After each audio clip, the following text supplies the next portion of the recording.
From cleaning carpets to killing cockroaches, Ecolab does it all. Good evening, everyone. We are initiating coverage on specialty chemical company Ecolab with a buy recommendation. Based off our DCF valuation, we have arrived at a target price of $210, representing a 21% upside. There are three catalysts that drive this recommendation. We believe the market is currently underappreciated. These catalysts include Ecolab's superior business strategy, the company's ability to seize sustainable opportunities, and its ability to consistently increase profitability and capital efficiency. My name is Charlie, and joined with me today are my teammates Cal, Giovanni, Logan, and Will, as we are proud to represent from the University of Minnesota Duluth, Team 1. Ecolab has established itself as a global leader in technology and services for water, hygiene, and healthcare. The company currently operates through 4 distinct segments, including global industrial, global institutional and specialty, global healthcare and life sciences, and others. Ecolab primarily serves in North America while maintaining a sizable presence internationally. The specialty chemicals industry is comprised of companies who transform raw materials into chemical product offerings. This mature industry is comprised of companies who demonstrate that they can move their products into Ecolab faces a highly fragmented market with many players targeting smaller regional clientele. We view Ecolab's main competitor, Veolia, as its primary threat in European areas with its chemical and water solutions. Each of the primary competitors we identified operates in select business segments, although none can compete with Ecolab's complete offerings. Overall, we believe Ecolab's superior business strategy, customers circling, and high switching costs create its competitive moat. Ecolab is an ESG-friendly company that no investor should overlook. We assign an ESG rating of 89 as the company has exemplified sustainability leadership across the world. Ecolab remains committed to its environmentally friendly goals, and through its Ecolab 2030 impact goals, it is addressing water-stressed basins through restoration of these areas. And looking at the social pillar, safety is embedded throughout its operations, with over 20,000 safety data sheets provided to its customers representing its safety commitment. In regards to governance, Ecolab's new management team has extensive history with the company, and overall, we believe this will be a good transition for the time going forward. Executive compensation is favored for shareholders, and its long-term incentives and pay-for-performance philosophy represent its commitment going to the shareholders. Overall, we are very happy with Ecolab's ESG performance, and we expect it to continue profitably. Logan will now elaborate more on our investment thesis. Thank you, Gio. Ecolab's superior business strategy is rooted with its razor blade model. Here, Ecolab experiences 90% of annual sales and recurring revenue, leading to predictable and stable cash flows. We see Ecolab capturing greater market share in its $147 billion total addressable market through continued expansion of new business wins and the circle to customer strategy. Ecolab has demonstrated a remarkable ability to charge a premium on its services. Over the past 3 years, Ecolab has rose prices by 2.3% on average annually, with management indicating for continued increases of 4 to 6% in 2022. We see this as a tailwind to directly impact bottom line in the near term. Ecolab serves over 3 million customer locations globally, with the top 10 customers representing less than 10% of sales. We believe this makes Ecolab relatively immune to a concentrated customer base.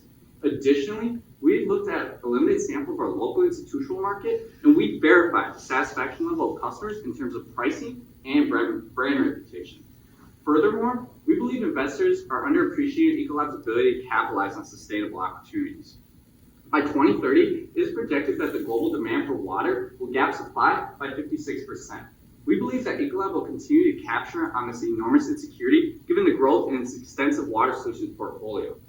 Through these technologies, Ecolab is able to return total water and cost energy savings through focus on people, planet, and business. Ecolab's recent acquisition of Purelight brings a high-growth, high-margin mRNA and monoclonal antibody life science business. Proprietary resin technology will serve as a direct complement to Ecolab's existing product portfolio, providing cross-selling opportunities and synergies to its current water business. Will now expand on our final catalyst. Thank you, Roy. We believe Ecolab's ability to capitalize on these trends will lead to increased profitability and capital efficiency. We forecasted improvements in SG&A and COGS through multiple factors. The first is Ecolab's Accelerate 2020 plan, which leverages technologies like Cloud AI and Ecolab 3D to simplify tasks and processes. It is estimated that this will deliver $315 million of cost savings by the end of 2022. In addition to this improved efficiency, we estimate that this will reduce 100 basis points of SG&A throughout our forecast. Additionally, Ecolab's divestiture from ChampionX shows its commitment to further concentration of value-driving segments. These factors, combined with consistent improvements, led us to anticipate a return of COGS to historical levels. With increasing profitability comes increasing cash flow, which is utilized by first reinvesting in the business, then growing the dividend in line with EPS, followed by making meaningful acquisitions, and lastly, the repurchase of shares. Cal will now expand on our financial projections as it relates to our recommendation. Thank you, Will.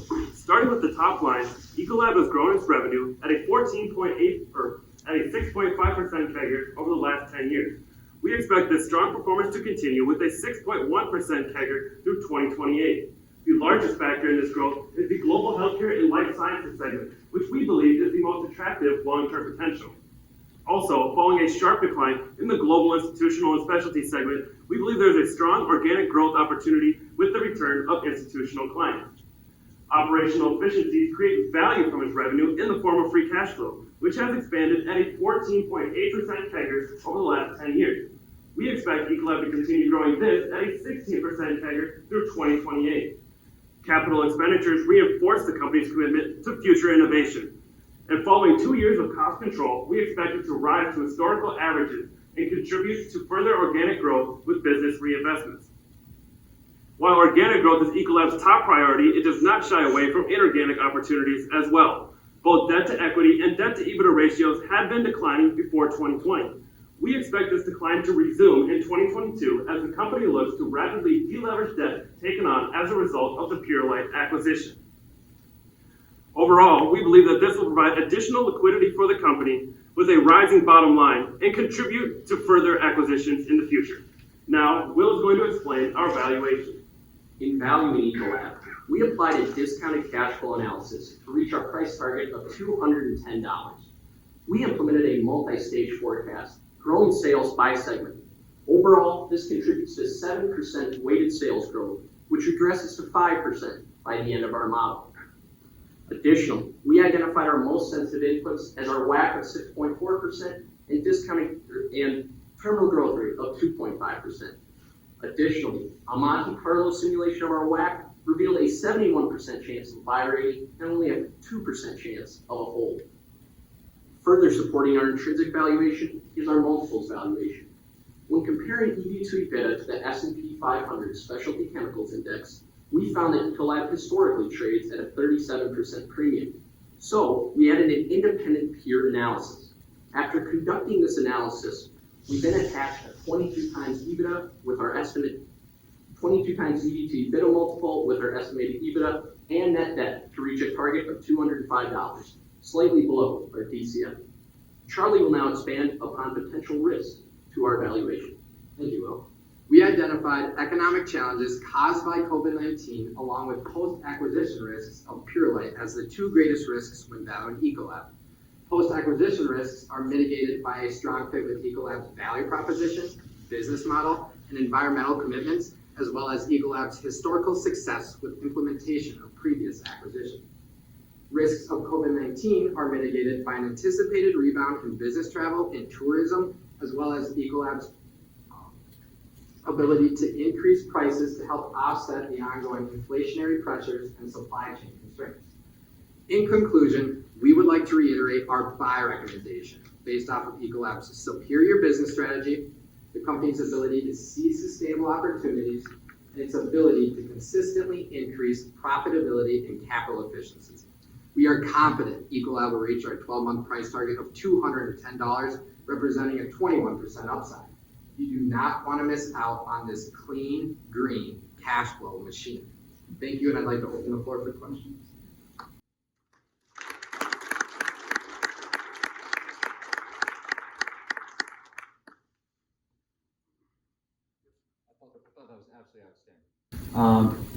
gentleman on the far left, you'd mentioned, I thought I heard you say 90% recurring revenue in this business? Correct. To the group, what do you guys think about that? As far as an investment, as far as supporting an investment thesis? I think I can start. I really believe that this kind of reinforces Ecolab's their ability to really communicate with their customers, and the fact that they set up their business model to keep a consistent form of this recurring revenue means that they can really thrive in difficult situations like we've been experiencing over the last couple of years. So I think that this recurring revenue really goes to show the outstanding ability or the outstanding products and services that Ecolab can bring to their customers. I think you're absolutely right. I knew it was high. I didn't know it was that high. Having high recurring revenue such as that really helps you, that certainly can help fuel an M&A strategy. You can certainly assume more debt. Your credit profile is more attractive to your lenders. You can delever more quickly. You have some more stable cash flow, you guys have mentioned. High install base promotes really high free cash flow. I applaud you for highlighting that. That's a magnificent part of the investment thesis. Zoom in a little bit on the margin. You basically had SG&A percent of sales is sort of going down to the right, which is cool. But like walk us through what's driving that, and maybe if you could, that there's different segments of the business, of healthcare, industrial. Is there a different margin profile between each of them? Is that the main driver, or is there some sort of operational focus? So overall, the way we forecasted SG&A overall, we're still considering that improvement down at historical levels. We were taking into account the past 4 years, of which SG&A has decreased from around 29.5% of revenues to 28.5%. And of course, 2020 was a bit of a year where they were able to step that down, whether it was advertising expense and whatnot. But we expect that to continue slightly, simply due to really this Accelerate 2020 plan, kind of concentrating on these segments. And as far as your question on different margins for each segment, we opted to simply forecast sales by segment, so SG&A as a whole is really brought all together. On your multiples valuation, you used 2022 estimates. I'm wondering if the Champion X deal, Purelight deal, COVID, all the stuff going on, is 2022 a normal year for them, or is it a little above average, or is it a little weak? How should we look at this year's forecast? I recall, especially with management commentary, at least in Q4, they said it was going to be a year of strong cash flow. That's what they noted. And Charlie, if you want to go to actually the competitor multiples slide on valuation for this one. Yeah, so from a multiple standpoint, I think they're prepared for a year of very strong cash flow. Of course, we do have all these things going on at the moment, whether it be this crisis in Ukraine and rising interest rates. I think as to what's probably the biggest cost to them, it would probably be costs of goods sold. That's one of the inputs that we actually ran a sensitivity analysis on. And we realized that if that fundamentally changed, especially with the inflation question and supply chains and whatnot, that would probably be the biggest effect. But we think the Fed is acting pretty appropriately on it. So 2022 is still slightly a year of uncertainty, but we think they'll be able to manage. Are the residents they acquired for the Purelight acquisition, are they a cost input for any of their products?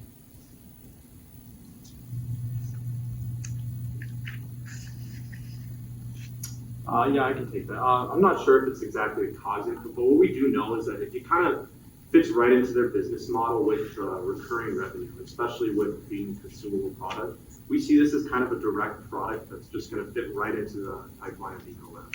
So what we see is this is just going to benefit margins overall in general, because they'll be able to cross-sell this product along with a lot of their other water purification solutions. So we'll see a good top-line revenue from this product as well. I think one of you, I apologize, I can't remember who it was, but you mentioned some customer checks that you did. Could you just elaborate on the checks you did and what you found from them? Sure.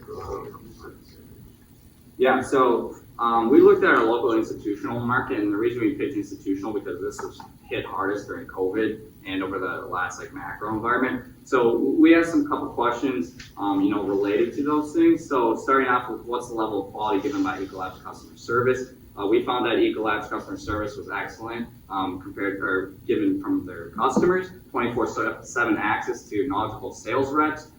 We asked if they ever considered a competitor or if they've ever used a competitor. Some companies, customers had actually switched. For instance, we had a company switch from P&G to Ecolab. We also had people talk about that they were too happy with Ecolab. They have a great reputation. Everyone uses them, that they wouldn't be able to switch to a competitor. Apart from that, we wanted to know about pricing increases and supply chain issues. So we found that there was no supply chain issues from Ecolab with any of their customers, and they had cited receiving supply chain issues with other people that they work with. And then also with 5% increases that management kind of highlighted in 2022, we wanted to ask that to the customers, and they expected to see no detrimental impact from that. That's great. And then on your last point of price, I think in your forward assumptions, you have price pretty elevated, not just for this year, but for the next few years. Are you concerned that at some point they run into some pushback on price? It seems like, I was looking at the chart before, they really only have that level of price increase maybe 1 or 2 years, so that would be an unprecedented to stack it year on year on year. Yeah. So I think that their prices are they really work with their customers to try to establish their prices. So it kind of allows them to adjust them, and they're rather sticky. But with the inflation environment that they're in, they try to keep 50 to 100 basis points above, a good inflation number. So we expected with management just talking about the 4 to 6 that we would be able to increase it. It would stick around and then come back down pretty handedly over the next 1 to 2 years. Okay. Thank you. That's a simple question. What's their biggest competitive advantage? Yeah, I can take that. I think Ecolab's biggest competitive advantage is that they have this business model that applies complements to each other. So they apply the proprietary technology, like such as a dishwasher, right? And then they provide the products for that. And then on top of that, they apply the cost savings in energy and water. And I think that there's no other competitors that we have found that do all three. So I think for them, that's their biggest competitive advantage. When the customer makes a decision, is price or service level the bigger decision maker? Chad's question, if they raise prices 5%, a little bit of a customer push back. I think that we found that service is way more important to customers, especially just through our proprietary talking to those companies. They didn't see concerns with pricing at all. We don't know what point they would push back. Like I said, they stay relatively 50 to 100 basis points above inflation, so I don't see that they would increase it to a point, that it gets out of control. Apart from that, I guess I was going to say. Sorry. Yeah, I would just add to that, with that, they also have, high switching costs associated with their business. So, whether it's selling the equipment to some of the customers, it makes it a higher switching cost for some of those customers to switch those products out. Also, with it being a chemical business, you also have the issue of safety and training with your employees. So a whole company switching, their chemical supplier can be difficult to, retrain some employees on some different guidelines, depending on the chemical switch.